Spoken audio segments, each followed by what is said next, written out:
So, Odyssey is getting a lot of negative reception from the community, and myself included.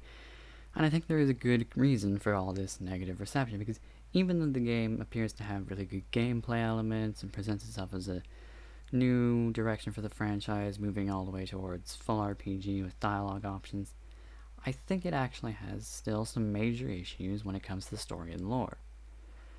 So, first of all, the fact that the game is set before the assassins were created means you can't play as an assassin in an Assassin's Creed game. Now, it's not the biggest problem, because there were people who acted with similar aims to the assassins, like Darius, but Alexios and Cassandra aren't really being put out there as that kind of person. They're being put out there more as these mercenaries turned legendary hero who just happen to wield a piece of Eden, which to me is also the second problem, because being able to wield a piece of Eden seems interesting and a new term for the franchise, but I think it also just causes more and more problems, because now the combat is filled with these over-the-top moves where you're lighting your swords on fire and you're making giant shockwaves with this piece of Eden. And I think to me this all will just lead to the spirit of Eden is just bringing the pieces of Eden down and making them feel more trivial. And the pieces of Eden are this major part of Assassin's Creed, and they've always been used quite sparingly, which I think is part of why they're seeming so powerful, is because of how they're presented. Now, they're used so rarely to give it a bigger effect when they are used, but this time you get a piece of Eden for pretty much what I think is looking to be the entire game, and it might belittle all the pieces of Eden just as an idea to be more of something that just gives you 2.5 damage for 30 seconds, or does some special move where you jump and then hit someone with a sword.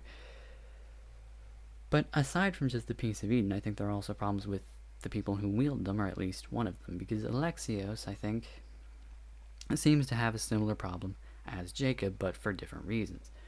Where Jacob was overly energetic and humorous and made a bunch of self-aware jokes all the time, Alexios just seems to have little to no emotion in any way. He doesn't really have much when he talks, or on his face, or move his body much. He's just kind of this stock, still, seemingly emotionless guy, and it doesn't seem to matter what situation it is, it's just him standing there with the same facial expression, speaking in the same tone the entire time.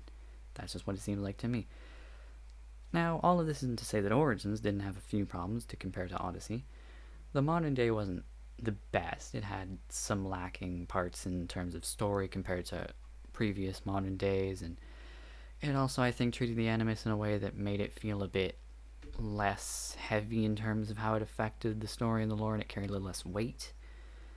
And Origins had that little flaming sword near the end, which I feel was kind of out of place in the historical focus.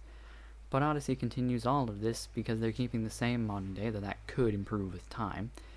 But the sword is back for pretty much what seems like most of, if not the entirety of the game. And it's just really sad to see how Origins did so much and was so great, and then to see Odyssey kind of reverse most of, if not all of that. And I think Odyssey, it does. It looks like it has great gameplay, and I don't doubt that. But I think it just really is lacking in story and lore, and is just doing so many things wrong. But that's just my opinion, and if you have a different one, you can put that down in the comments, and if you haven't already subscribed, now would be a good time. Thanks for watching, and I'll see you in another video.